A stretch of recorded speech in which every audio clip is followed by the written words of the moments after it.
Mr. Impossible by Roger Hargreaves. Mr. Impossible could do the most amazing things. For instance, Mr. Impossible could jump over a house. You try it. It's impossible. And Mr. Impossible could make himself invisible. All he had to do was stand there and think about becoming invisible, and he became invisible. You try it. It's impossible. And Mr. Impossible could fly. All he had to do was stand there and flap his arms about, and off he flew. You try it. It's impossible. And Mr. Impossible lived in an impossible-looking house. Have you ever seen a house in such an impossible place? Of course not. One day, Mr. Impossible was out walking in the woods when he met a boy called William. William was on his way to school. "Hello," said Mr. Impossible. "Hello," replied William. "I'm William." "I'm impossible," said Mr. Impossible. "Really?" said William. "Really," smiled Mr. Impossible. "Can you do impossible things?" asked William. "Haven't come across anything I couldn't do," replied Mr. Impossible modestly. William thought. "Can you climb up that tree?" he asked, pointing to the biggest tree in the wood. "I can do better than that," replied Mr. Impossible. "I can walk up that tree." And he did. William thought again. "Can you stand on one hand?" he asked. "I can do better than that," replied Mr. Impossible. "I can stand on no hands." And he did. "That's impossible," cried William. "True," replied Mr. Impossible. Then William remembered that he was on his way to school. "Why don't you come with me?" he asked. "But I've never been to a school before," Mr. Impossible said. "Then it's time you did," replied William. "Come on." William and Mr. Impossible sat at the back of William's classroom with all the other children. The teacher came in, but didn't notice that there was somebody extra in his class that morning. "Good morning, children," said the teacher.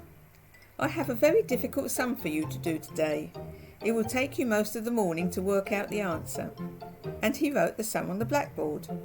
It really was the most difficult sum William had ever seen in his whole life. Full of multiplications and divisions and additions and other things William didn't enjoy. The teacher was right. It would indeed take most of the morning to work out the answer, if not most of the afternoon as well. Mr. Impossible whispered in William's ear. William put up his hand. "Yes, William," said the teacher. "Is there something about the sum you don't understand?" "Please, sir," said William, "is the answer 23? The teacher was very, absolutely, totally, completely amazed.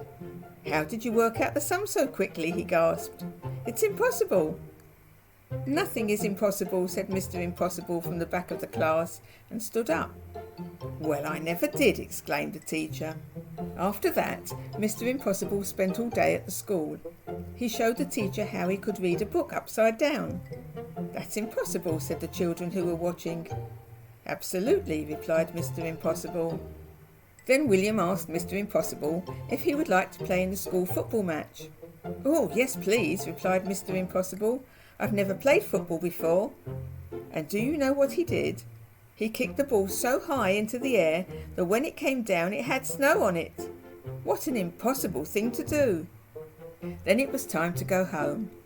Mr. Impossible said goodbye to all the people at the school and then said goodbye to William. "Goodbye, Mr. Impossible," said William. "Goodbye, William," said Mr. Impossible, and just disappeared. William rubbed his eyes and went home. William's mother and father were waiting for him. "Hello, William," they said. "Did you have a good day at school?" "Yes," replied William, "and I met somebody who can do anything in the world." "Really, William?" they both laughed. "You're impossible." William smiled and went inside, and 100 miles away a small figure was listening to what William's mother and father were saying, and he grinned an impossible grin, and then he went to sleep, standing on his head. And we all know that's impossible.